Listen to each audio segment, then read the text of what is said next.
का कार्य भी हमारी सरकार ने ले लिया है। और इसके लिए आपको मैं बता दूं, एक रोपवे प्रोजेक्ट भी है कि जो तीर्थयात्री कहीं तीर्थ स्थल पर जाते हैं या पर्यटन की दृष्टि से भी आते हैं तो वो पर्यटन भी घूमे और वहां से रोपवे के थ्रू उनको पर्वतमाला जो प्रोजेक्ट आ रहा है तो उन दोनों क्षेत्रों को आपस में कनेक्ट कर दिया जाए, ताकि इससे हमारी दोनों क्षेत्रों में हमें फायदा होगा, राजस्व भी होगा और वहां के जो निजी मैं कहूंगी व्यवसायी हैं उनको भी बहुत ज्यादा फायदा मिलेगा। तो ये जो समस्याएं हैं मुझे लगता है आने वाले समय में ये भी बहुत जल्दी से तीव्र गति से दूर हो जाएंगी। शांति प्रसाद भट्ट जी, जैसे अभी जो यात्रा थी, जो कि मुख्य यात्रा है, उसमें कपाट जो है शीतकाल के लिए बंद कर दिए जाते हैं।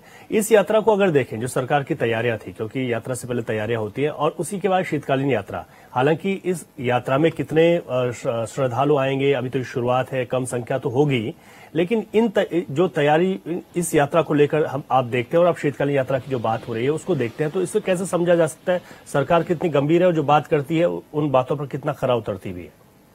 देखिए रवि जी, खुशी की बात है कि शंकराचार्यों के कहने पर सरकार ने चारधाम यात्रा को खोला है। 12 महीने अगर यात्रा चलेगी तो निश्चित रूप से श्रद्धालु आएंगे, देवभूमि की सार्थकता बनेगी। यहाँ तक तो बहुत अच्छा लगता है, मगर जमीनी हकीकत पर भी चर्चा हो जानी चाहिए। पिछले वर्ष लगभग 55-56 लाख से ज्यादा यात्री चारधाम यात्रा के लिए आए थे जी। सरकार ने खूब वाहवाही लूटी, हमने भी तारीफ करी कि ये पर्यटन जितने भी हमारे यात्री आए, तीर्थाटन के लिए आए, चाहे वो पर्यटन के लिए आए, चाहे वो देवभूमि में दर्शन के लिए आए, मगर इस वर्ष लक्ष्य था 1 करोड़ का। सरकार भी कह रही थी कि 80 से 1 करोड़ के बीच में यात्री आएंगे।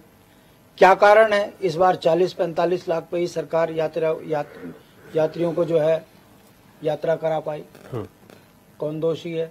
ये अव्यवस्थाएं क्यों हुई? क्यों यात्रा को बीच में रोकना पड़ा? क्यों रजिस्ट्रेशन की बीच में बात आई? क्यों यात्री परेशान हुए?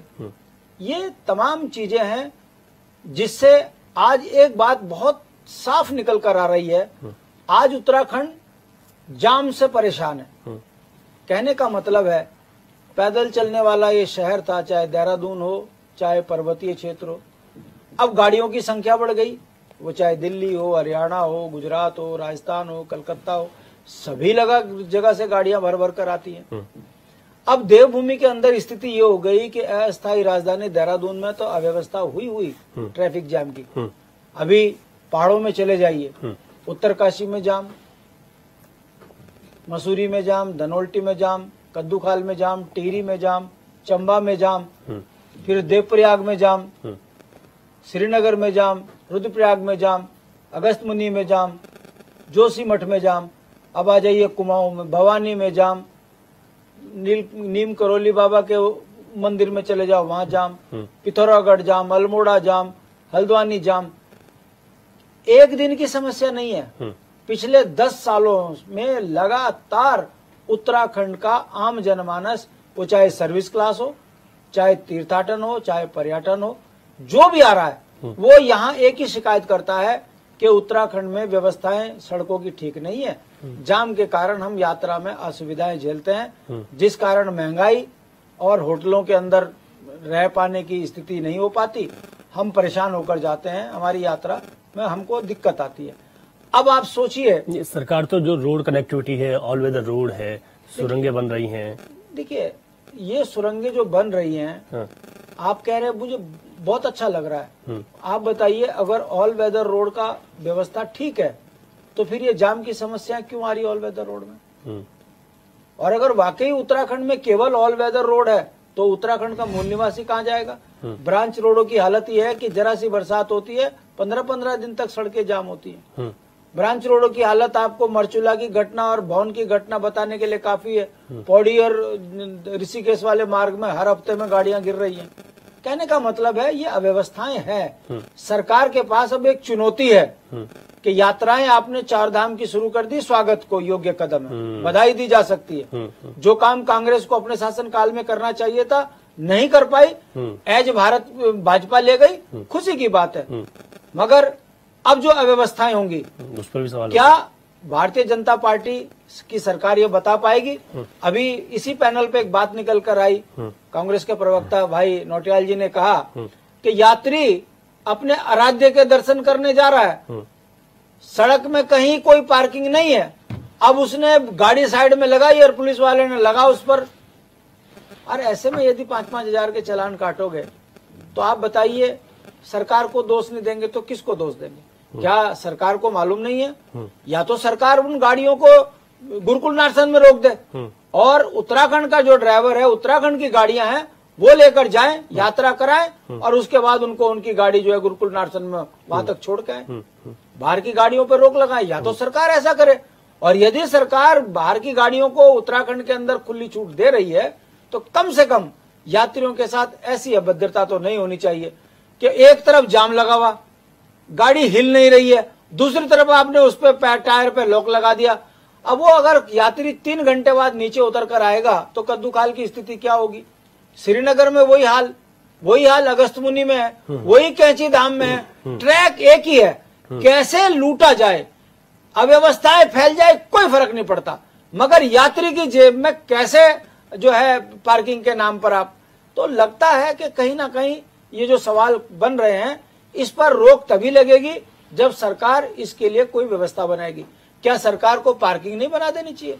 आपको पता है कि अगर कद्दूकाल के अंदर 500 गाड़ियां आ रही हैं तो 500 गाड़ियों की पार्किंग बनाइए। आप जब मसूरी में बना सकते हो तो वहां भी बनाइए। अगस्त मुनि की यह स्थिति हो जाती है कि यात्री क्रॉस नहीं कर पाते शहर के बीच से, तो क्या आपको बाईपास रोड नहीं बना देना चाहिए? आपने रुद्रप्रयाग में बनाया है तो बनाइए ना, इसको कहाँ दिक्कत आ रही है? मगर पहाड़ की जो उपेक्षा हो रही है और पहाड़ का श्रेय लेकर सरकार अपने वाई लूटती है तो अव्यवस्थाओं का भी तो आपके ऊपर पड़ेगा, ठीक राज हम फोड़ेंगे।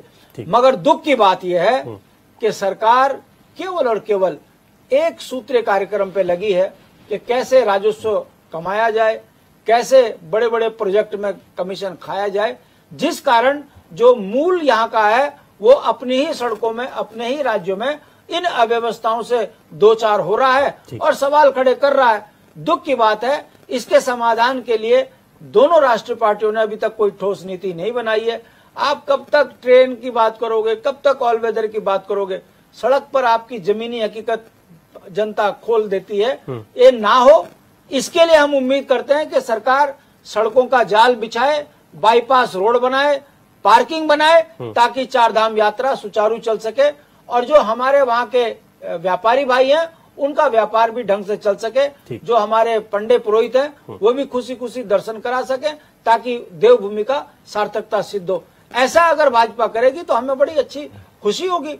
सरकार की बुराई करना कोई विषय नहीं है। अभी चारधाम यात्रा को अगर सुचारू कराने की बात सरकार कर रही है तो हम दोनों हाथों से तारीफ कर रहे हैं सरकार की, धामी सरकार की जय जयकार कर रहे हैं। मगर कल अगर अव्यवस्थाएं होंगी तो विपक्ष के नेता होने के नाते सवाल खड़ा करना हमारा बनता है।